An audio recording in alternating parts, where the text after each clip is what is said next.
आज जैसे कहा गया कि आज अफसर निर्णय नहीं लेते हैं और सारे के सारे अफसर प्राइम मिनिस्टर के ऊपर में सोचते हैं कि जो भुगतना होगा प्राइम मिनिस्टर भुगते हैं, तो कल प्राइम मिनिस्टर भी कोई निर्णय नहीं लेगा, नहीं काम करने के लिए तो कोई पनिशमेंट नहीं है।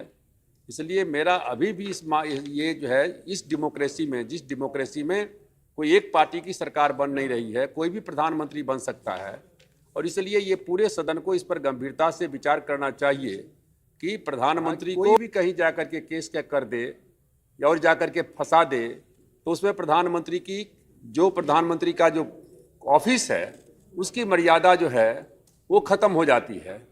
तो एक तो हमारा क्या कहते हैं कि विचार ये है। दूसरा हमारा है कि यहाँ हमारे क्या कहते हैं कि अब्बास नकवी साहब बैठे हुए हैं, जो है नजमा हबतुल्ला जी बैठे हुए हैं।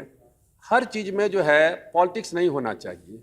सेलेक्ट कमेटी बनी, सेलेक्ट कमेटी ने एक निर्णय दे दिया और उस निर्णय में ये कहा गया कि जो शेड्यूल कास्ट हैं, शेड्यूल ट्राइब्स हैं, बैकवर्ड क्लासेस हैं, माइनॉरिटीज के लोग हैं और महिलाएं हैं, उनको 50% क्या कहते हैं कि स्थान क्या कहते हैं कि देना चाहिए। मैं समझता हूं कि अब उसको विवाद का मुद्दा नहीं बनाना चाहिए और ये कह करके कि हिंदू को दिया गया तो ठीक है, मुसलमान को दिया गया तो रिलीजियस है।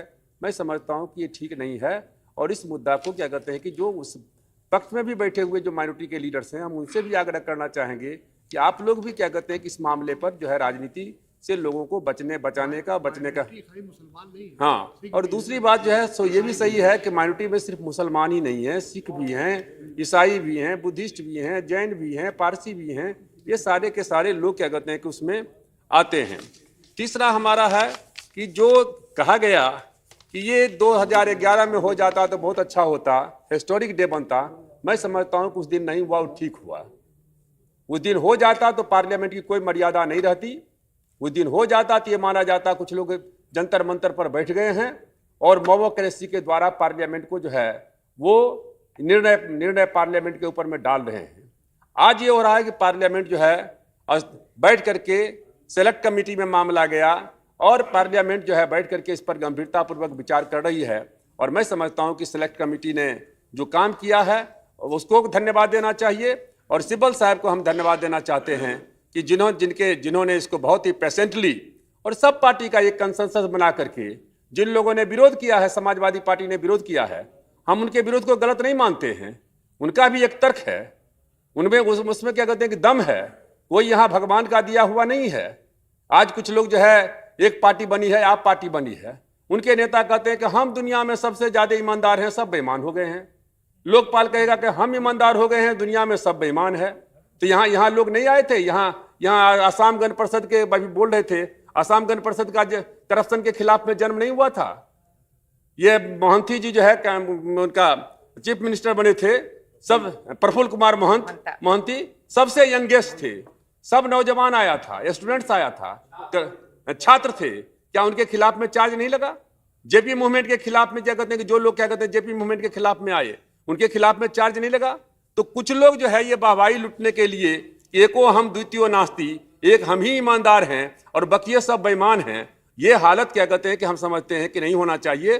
और ये हालत क्या कहते हैं कि ये कॉन्सेप्ट जो बनता जा रहा है लोकपाल के संबंध में कि सब अफसर बेईमान हो गए, क्लास 4 से लेकर क्लास 1 तक के अफसर सब पॉलिटिशियन बेईमान हो गए और वहां जो बैठेंगे वो गंगोत्री बन जाएंगे, दूध का धोया हुआ कि वहां से गंगा निकलेगी और पवित्र होगी। ये समय बताएगा। हम लोग सपोर्ट कर रहे हैं लेकिन मैं दिल से सपोर्ट नहीं कर रहा हूं। मैं हाँ सच्ची बात कहता हूं, मैं इसे दिल से सपोर्ट नहीं कर रहा हूं।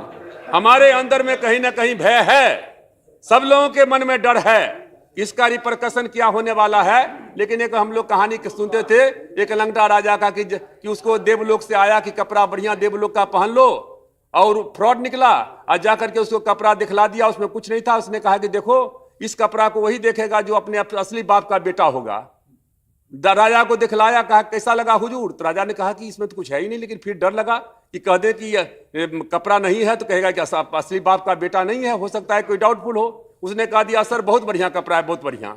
फिर प्रधानमंत्री के पास में चला गया, कैसा कपड़ा है?